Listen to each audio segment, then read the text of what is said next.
Wacana pemilihan kepala daerah atau pilkada dilakukan oleh Dewan Perwakilan Rakyat Daerah atau DPRD kembali mencuat di HUT ke-61 Partai Golkar Jumat 5 Desember 2025 malam.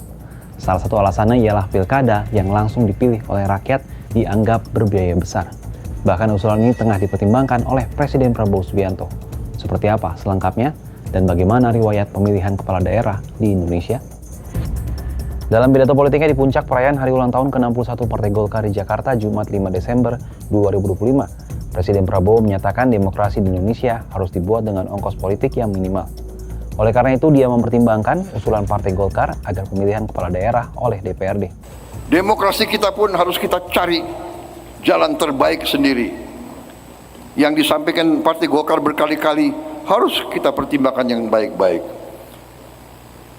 Demokrasi harus mengurangi terlalu banyak permainan uang.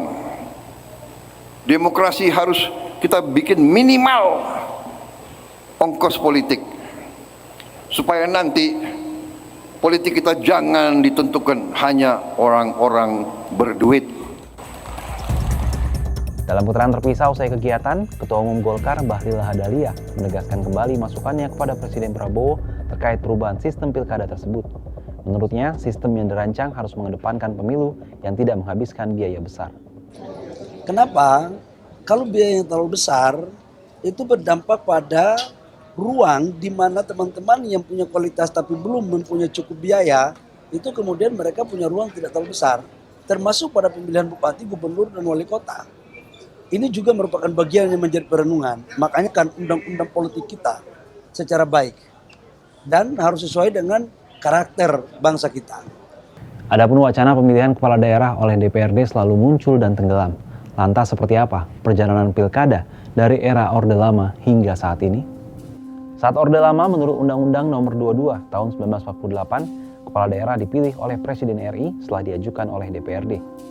Adapun kepala daerah dipilih oleh DPRD untuk pertama kali diatur dalam Undang-Undang Nomor 5 Tahun 1974 di masa pemerintahan Presiden kedua RI Soeharto. Tetapi mekanismenya tetap mirip aturan sebelumnya, sehingga yang berhak mengangkat kepala daerah tingkat 1 adalah Presiden RI.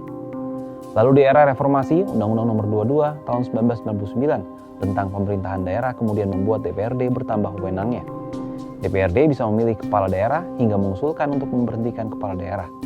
Menurut undang-undang ini, Presiden RI tak lagi punya kewenangan untuk memilih kepala daerah.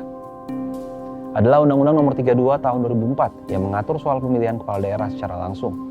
Undang-undang ini ditantangani oleh Presiden kelima RI Megawati Soekarno Putri. Pada undang-undang ini, DPRD tetap masih bisa mengusulkan pemberhentian kepala daerah melalui hak angket. Pada tahun 2014 sempat ada revisi Undang-Undang Nomor 23 Tahun 2014 tentang kepala daerah. Semangat revisi kala itu ingin mengembalikan kewenangan DPRD untuk memilih kepala daerah. Namun Presiden Susilo Bambang Yudhoyono atau SBY yang memerintah saat itu kemudian menerbitkan peraturan pemerintah pengganti undang-undang atau Perpu.